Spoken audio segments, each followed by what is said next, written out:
নমস্কার বন্ধুরা, নতুন একটা ভিডিওয়ে সবাইকে স্বাগত। আজ শেয়ার করব ছোলার ডালের পুর ভরা পরোটার রেসিপি। যারা ডিপ ফ্রাই জিনিসটাকে অ্যাভয়েড করতে চাও তারা কচুরির পরিবর্তে এরম ডালের পুর ভরা পরোটা ট্রাই করে দেখতে পারো, বেশ ভালো খেতে লাগে। প্রথমে ছোলার ডালটাকে ভালো করে ধুয়ে ভিজিয়ে রাখবো 2 ঘন্টা মতন। এখানে আমি 1/4 কাপ মতন ছোলার ডাল নিয়েছি। তোমরা যতটা পরোটা করবে সেই আন্দাজে ডালটা নেবে। একটা ভাজা মশলা রেডি করে নিচ্ছি। ধনে, জিরে আর শুকনো লঙ্কাকে শুকনো খোলায় ভালো করে ভেজে নিলাম, সুন্দর একটা গন্ধ বেরোনো পর্যন্ত। ঠান্ডা হয়ে গেলে মিক্সিতে গুঁড়ো করে নেব। এদিকে 2 ঘন্টা ভিজিয়ে রাখার ফলে ছোলার ডালটা দেখো ভালো রকম ভিজে গেছে। এবার ডালটাকে সেদ্ধ করব। কড়াতে দিয়ে অল্প একটু জলটা দেবো। জলের পরিমাণটা বেশ আন্দাজ করে এখানে দিতে হবে। এমন জলটা দিতে হবে যাতে ডালটা সেদ্ধ হবে অথচ গলে যাবে না, ডালগুলো ভিজে যাবে, এরকম পরিমাণে জলটা দিতে হবে। দিয়ে দিলাম ছোটো এলাচ, দারচিনি আর স্বাদ মতো নুন।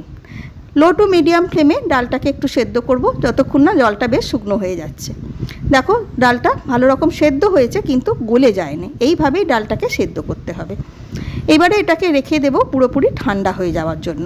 ঠান্ডা হয়ে গেলে তবে মিক্সিতে আমি গুঁড়ো করব জিনিসটাকে।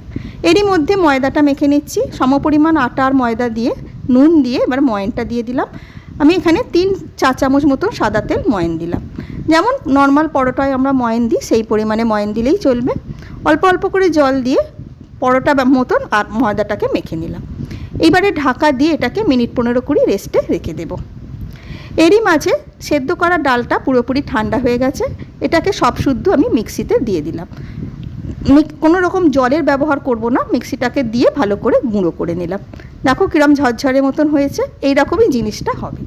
এবার এটাকে একটু কড়াতে নেড়ে নেব। তার জন্য অল্প একটু সর্ষের তেল গরম করে নিয়ে প্রথমে দিলাম কিছুটা গ্রেট করা আদা। আদার কাঁচা গন্ধটা কেটে যাবার পর মিশিয়ে দেব গুঁড়ো করা ডালটা। ডালটাকে একটু তেলেতে নেড়ে নিলে ডালের ভেতরে যে কাঁচা গন্ধটা আছে সেটা পুরোপুরি কেটে যাবে, পুরের টেস্টটা বেশ ভালো হবে। দিলাম একটু চিনিটা দিলে টেস্টটা বেশ ভালো ব্যালেন্স হয়। মিশিয়ে দিলাম ভাজা মশলা গুঁড়োটা। মিডিয়াম ফ্লেমে 1 থেকে 1.5 মিনিট মতন নাড়াচাড়া করে নিলেই হবে। এবারে একটা প্লেটে ঢেলে এটাকে পুরোপুরি আগে ঠান্ডা করে নেব, তারপরে পরোটাগুলো গড়ব। মিনিট করে ময়দাটা রেস্টে রাখার ফলে দেখো ভালো রকম সেট হয়ে গেছে। এটা থেকে 2টো বড় বড় আকারের লেচি করে নিলাম। আমি এখানে 2টো পরোটাই তৈরি করছি। এরই মাঝে পুরটা পুরোপুরি একদম ঠান্ডা হয়ে গেছে। পুরো ঠান্ডা হয়ে গেলে তবেই পুরটাকে ভরবে, গরম অবস্থায় যেন ভরবে না, তাহলে ফেটে যেতে পারে। একটা লেচিকে 2টো হাতের সাহায্যে একটা বাটির মতন করে নিলাম, পুরটা যাতে ভালো করে ভরা যায়। তোমরা এভাবেও করতে পারো বা অল্প করে একটু বেলে নিয়েও পুর দিতে পারো।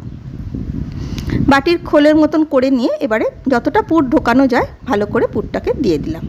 এবার আঙুলের সাহায্যে পুরটাকে একটু চেপে চেপে মুখটাকে খুব ভালো করে সিল করে দিতে হবে। পুরের পরিমাণটা একটু বেশি করেই দেবার চেষ্টা করবে, যতটা ঢোকানো যায় আর কি, তাহলে পরোটার টেস্টটা ভালো হবে। মুখটাকে চারদিক দিয়ে ভীষণ ভালো করে সিল করে দিতে হবে। এরকম ঘুরিয়ে ঘুরিয়ে নিয়ে শেষকালটা এঁটে দিলাম। হাতের সাহায্যে একটু চওড়া করে দিলাম। একইভাবে দ্বিতীয় লেচিটার মধ্যেও পুরটাকে ভরে দেব। প্রথমে বাটির মতন করে যতটা পুর দেওয়া যায় ভালো করে দিয়ে 2টো লেচি আমার রেডি হয়ে গেল। এইবারে বেলার পালা। অল্প একটু ময়দা গুঁড়ো দিয়ে বেলতে হবে, তেল দিয়ে কখনোই বেলবে না। তেল দিয়ে বেললে ফেটে যাবার ভয়টা বেশি থাকে। সামান্য একটু ময়দা গুঁড়ি দিয়ে হালকা হাতে উল্টে পাল্টে ভালো করে একটু বেলে নিতে হবে। মাঝে মাঝে একটু ওলট পালট করে দিতে হবে, একটু মোটা করে বেলতে হবে। 2টো পরোটাই আমার বেলা হয়ে গেল।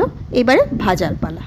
তাওয়া গরম হয়ে যেতে একটা পরোটাকে দিয়ে দিলাম। প্রথমে শুকনো অবস্থায় একটু সেঁকে নিয়ে তারপরে তেল দিয়ে দেব, যেমন নর্মাল আমরা পরোটা ভাজি একইভাবে। বেশ ভালো রকম ফুলে উঠেছে দেখো। উল্টে পাল্টে 2টো সাইড বেশ লালচে হয়ে গেলে তারপরে তুলে নেব। একটা একটা করেই ভাজবো, তাহলে ভাজাটা বেশ ভালো হবে।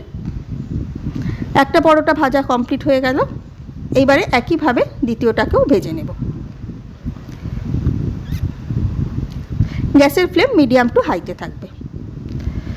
2টো পরোটাই রেডি হয়ে গেল। দেখো ভেতরটা ছিঁড়ে তোমাদের দেখাচ্ছি, পুরটা কত সুন্দর হয়েছে। ভেতরে ভর্তি রকম পুর হয়েছে। পুরটা যতটা বেশি থাকবে ততটাই টেস্টটা ভালো হবে। যে কোনো দিন ট্রাই করতে পারো। আশা করি রেসিপিটা ভালো লাগলো। ধন্যবাদ।